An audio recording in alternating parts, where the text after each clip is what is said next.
আজ একটি আশ্চর্য গল্প বলব।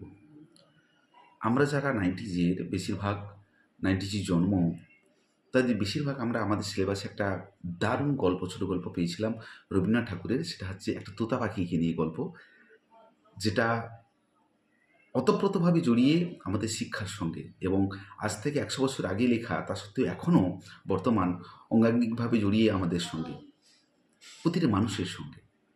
গল্পটাকে বলে নিই। গল্পটা কী ছিল, যে একটা তোতা পাখি একটা রাজবাড়িতে ছিল। একটা রাজার প্রিয় একটি তোতা পাখি ছিল। সেই তোতা পাখি, রাজা একদিন ভাবলো যে সবাই শিক্ষিত, এখানে নানা রকম পণ্ডিত আছে, শুধুমাত্র একমাত্র বোকা আছে সেই তোতা পাখি। তো সেই বোকা তোতা পাখিটাকে শিক্ষিত করতে হবে, রাজার মাথায় ভূত চাপলো।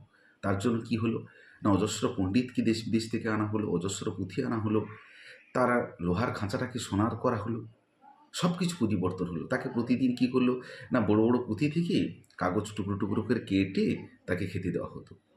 তো কয়েকদিন পরে সে তোতা পাখিটি মারা গেল। কারণ কি, তাকে খেতে দেওয়া হয়নি, তাকে জল দেওয়া হয়নি, তাকে ওই পুঁথি টুকরো টুকরো করে তার মুখে ধরিয়ে দেওয়া হতো। কারণ তাকে শিক্ষিত করতে হবে।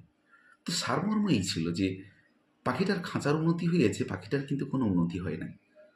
সত্যি তো, এখন বড় বড় স্কুল হয়েছে, বড় বড় সিলেবাসে নানা রকম পরিবর্তন হয়েছে, কিন্তু শিক্ষার অগ্রগতি কতটা হয়েছে? এখন কি ছেলেরা পড়ছে, পড়তে বসছে? শিক্ষকরা কি ততটা মনোযোগী পড়ানোর ক্ষেত্রে?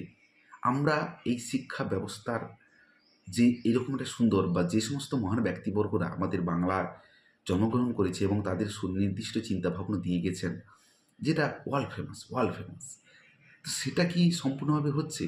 এই প্রশ্ন আপনাদের কাছে। ভালো থাকবেন, ভালো লাগলে কমেন্ট করবেন।